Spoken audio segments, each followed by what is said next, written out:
사무엘상 10장을 읽었습니다. 예, 사무엘상 10장에는 이제 사무엘이 사울에게 기름을 부어서 하나님의 특별하신 섭리가 너에게 있다. 기름 부음을 하게 됐죠.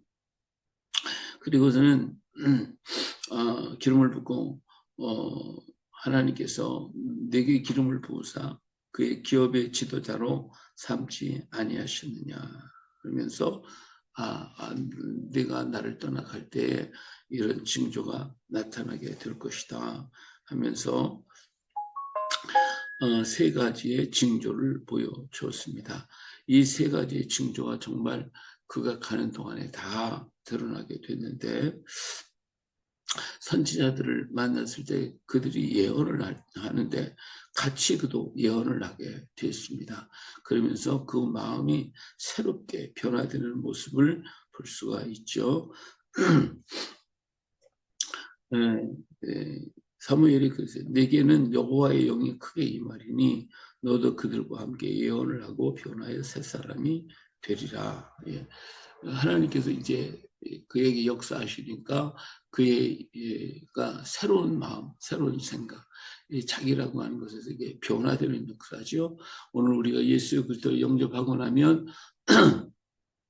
내가 변화되는 거거든요. 거듭나고 새로워지는 거예요. 새로워지면 마음이 새로워지는 거예요. 나라고 하는 이 껍질을 깨뜨려 버리고 새로운 역사가 일어나게 되는 것입니다. 내 속에 갇혀있던 내가 깨고 밖으로 나오면 세상이 다 달라지듯이 하나님의 영이 그에 주장하니까 하나님의 성령의 강력한 역사가 그를 통해 나타나서 그가 갇혀있던 모든 것을 튀쳐나와 뜨거운 성령의 강한 역사가 드러나게 되어지는 것이죠. 오순절에 성령의 역사가 임하게 되니까 모든 제자들이 뭐냐 같이 숨어 있고 이렇게 숨어 있다가 그가 성령 밖으로 튀쳐나와 가지고 모든 백성들 앞에 나타나서 그 베드로가 외칠 때에 3,000명이 회개하는 놀라운 역사가 일어나듯이 사울에게 성령이 임하니까 하나님의 영이 임하니까 그의 마음이 달라지고 변화되어 새로운 사람, 변화된 사람, 성령의 감동의 역사가 나타나 그가 예언을 하는 이런 놀라운 역사가 일어나게 되니까 그를 본 사람들이 아니 저거 언제 저런 일이 있었지? 왜 저렇게 변했지? 갑자기 왜 달라졌지? 아마 그의 얼굴과 그의 행함과 그의 모든 것이 전혀 새롭게 달라졌을 거예요.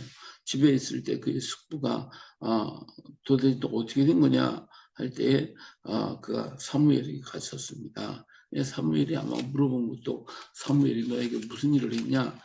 변화된 그의 모습을 볼 때 아마 이 숙부도 의아했을는지 모르겠죠. 그래서 무슨 일이 있었냐 하고 물어봤을 때에 사울이 얘기를 다 했지만 그 나라에 자기의 기름을 부었던 이런 얘기는 하지를 않았습니다. 때때로 우리는 하나님의 역사를 비밀로 간직해야 할 때가 있어요. 아무 때나 막 발설해갖고 하면 그것이 오히려 나에게 장애가 되고 핍박에 문제가 되어줄 수가 있어요. 그렇기 때문에 우리에게 주신 하나님의 은사, 하나님의 축복, 하나님의 역사하심을 우리는 때때로 마음에 간직하고 그것을 위해서 기도하고 그걸 붙들고 걸어가야지 이게 자꾸 조금만 있다고 광파하고 그러다 보면 받은 은사까지 다 잃어버리고 오히려 시험당하는 수도 얼마든지 있는 거예요. 자, 그래서 사무엘이 이제 백성들을 불러 이 미스바로 다 모이라고 그랬어요. 이스라엘을 애굽에서 인도해냈고 너희를 애굽 손에서 너희를 압제하는 모든 나라의 손에 건져내었느라 하면서 너희를 모든 재난 고통 중에서 치리 구원하여 내신 너희 하나님 오늘 부리고 이르기를 우리에게 왕을 세우라 했으니까 이제 너희들 중에서 왕을 뽑을 거다. 그러니까 너희 지파대로 1,000명씩 여호와 앞으로 나와라. 이 각 지파별로 거기에 가족들을 달리대로 전부 다 나오도록 했습니다.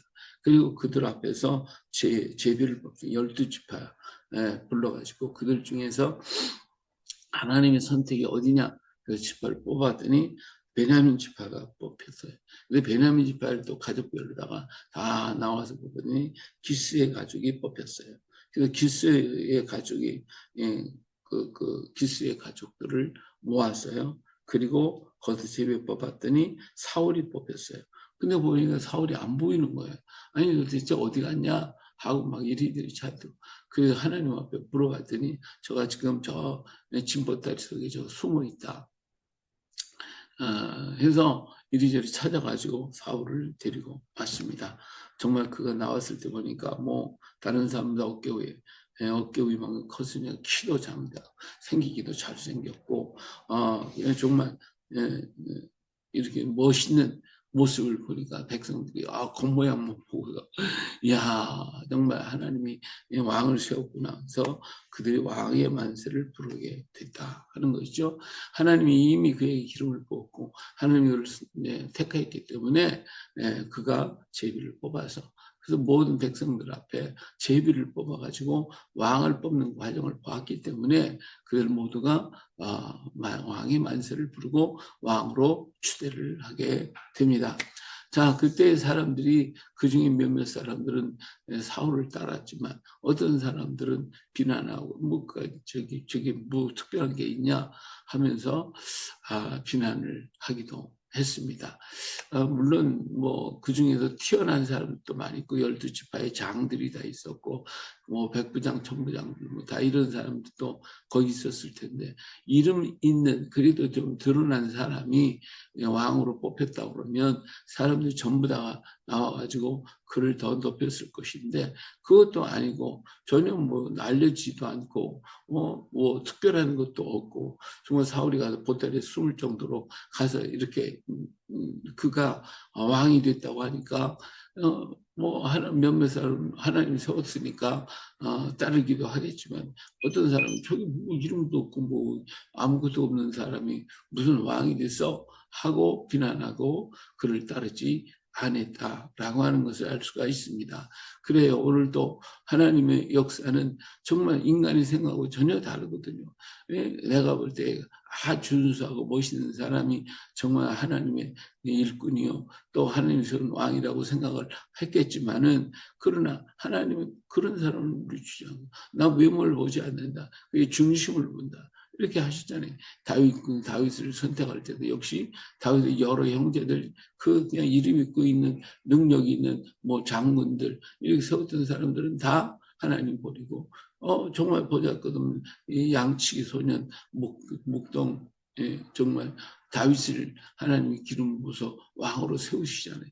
이렇게 볼 때 내 생각하고 다르다고 내가 볼 때 뭐 보잘것없다고 이렇게 한다면 뭐 사람들이 따르지 않겠죠. 그러나 하나님이 함께 한다면 그 외모가 어떻든 그가 어떻게 생겼든 간에 그게 문제가 되는 게 아니잖아요. 하나님이 함께 하느냐 함께 하지 않느냐가 중요한 거죠. 그 외모로 아무리 멋있게 생겼고 그 위치가 아무리 높다 할지라도 하나님이 그와 함께 하지 않고 하나님이 돕지 않는다면 아무 소용이 없는 거예요. 정말 세상에서 버림받아갖고 쫓겨났던 모세를 하나님 만나가지고 그에게 은혜를 주셔서 그를 애굽에 보내 이스라엘의 지도자 삼았을 때 누가 모세를 알았겠어요? 아무도 모세를 모르는 그러한 사람을 하나님이 세우셔서 이스라엘의 위대한 지도자 만들어 놓으셨잖아요. 마찬가지로 하나님께서 세울 때에는 사람의 생각은 전혀 다르다 이거예요. 하나님께서 택할 때 하나님의 뜻이 있고 섭리가 있는 것이기 때문에 오늘 내 생각하고 다르다고 해가지고 하나님의 일을 저버리고 하나님의 뜻을 저버리고 내 뜻을 주장한다면 그가 바로 어리석은 사람이에요. 그가 얼마나 미련한 자냐 그 말이에요. 오늘 이 나라에 되어진 모든 것들도 하나님이 알게 모르게 지금도 일하고 계시고 사람을 세우시고 뽑으시고 있다 이거예요. 사람들은 그저 어떤 위대한 거, 어떤 뭐 능력 있고, 어디 힘 있고, 거기에만 집중하고, 거기에 줄을 대려고 하고 있지만, 그러나 하나님은 알지 못한, 누구도 알지 못하고, 보이지 않고, 들려지지 않는 어떤 한 사람을 하나님 집중하고 계셔서, 그를 이 땅의 지도자로 세우시고, 이끌어 가실 것이다. 라고 하는 것입니다. 그렇기 때문에 오늘 우리가 흔들림 없이 하나님의 뜻이 이루어지기를 기도하고 하나님의 뜻이 나타나기를 바라고 하나님 앞에 소원하고 부르짖고 기도해야 할 줄로 믿습니다. 내 생각대로 이러니 저러니 할 것이 아니에요. 오늘 누가 뭐 어떻고 누가 뭐 어떻고 얘기할 게 아무것도 없다. 우리가 볼 때 미국의 트럼프가 뭘 이룰 것 같은 그런 생각을 가지고 우린 다 있어요. 그러나 하나님은 그를 통해서 역사하시기도 하겠지만 그가 아닌 다른 어떤 사람들을 통해서 역사할 거예요. 우리는 세상이 캄캄해지고 어두워지는 것 같으니까 아이고 뭐 세상이 다 깜깜해 이젠 틀렸는데 끝난데 그게 아니거든요. 하나님은 하나님의 일을 우리가 알지 못하는 순간에도 지금 일하고 계시는 거예요. 역사하시는 거예요. 이스라엘 민족 왕을 구할 때 누가 사울이 지금 하나님이 세우시기 위해 그런 기름을 붓고 그의 하나님의 영이 임하고 마음이 달라지고 하는 것을 누가 알았겠어요? 아무도 몰라요. 예, 하나님만이 지금 하고 일을 하고 계신단 말이에요. 그렇기 때문에 제비를 뽑아서 사울이 왕으로 세우게 만들어 놓으시잖아요.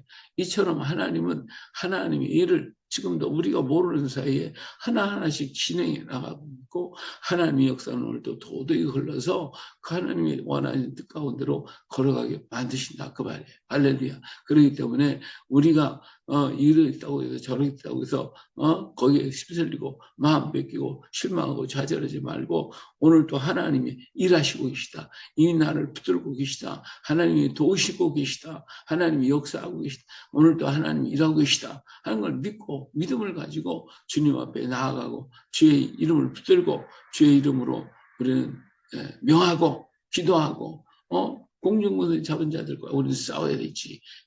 사람과 싸우는 게 아니거든요. 저들 속에 역사하는 모든 공중권세 잡은 악의 영들, 이 땅에 주장하려고 하는 모든 악한 영들과 싸워서 우리는 하나님 앞에 기도하고 주의 이름으로 물리쳐야 되는 것이지 사람이 어떤 것을 바라보고 그 사람 따라가고 이래가고 이렇게 그런 식은 아니다 그거예요. 오늘 또 우리가 이 믿음을 가지고 정말 하나님의 역사가 이를 이루어가고 계십니다. 믿음을 고백하면서 그 뜻 가운데 든든해서 흔들림 없이 담대히 걸어가는 오늘 우리 되시기를 예수님의 이름으로 축복합니다. 할렐루야.